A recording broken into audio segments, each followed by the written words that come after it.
काय वाटतं तुम्हाला नगराध्यक्ष पदासाठी कोणता पक्ष बाजी मारत? तिन्ही टफ आहे ना, तिन्ही पक्षाचे उमेदवार टफ असल्यामुळं आज तर काही सांगता येत नाही, कारण जनतेच्या हातात हा निर्णय आहे.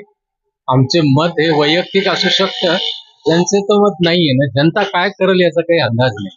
कुठलाही पक्ष येऊ त्यांनी काय विकास केला पाहिजे काय वाटतं? आता 3 वर्ष तर प्रशासक होतो, ते विकास तर ठप्पच झालेला होता.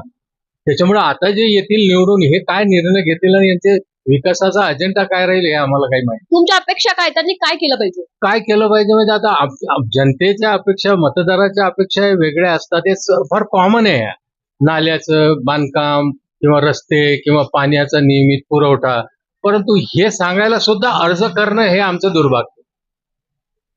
पण आम्हाला रिक्वेस्ट करून त्यांना सांगावं लागतं की नळ सोडा, नाल्या साफ करा, रस्ते साफ करा. स्वच्छ चिखलीचं स्लोगन लावून, बोर्ड लावून स्वच्छ नाही होत.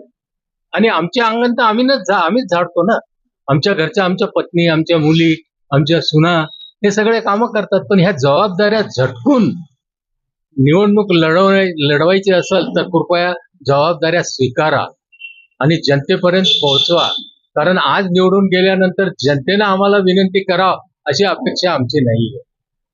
सरळ मार्गे त्यांनी आमच्या सुविधा, आमच्या गरजा पुरवाव्या एवढीच आमची इच्छा आहे.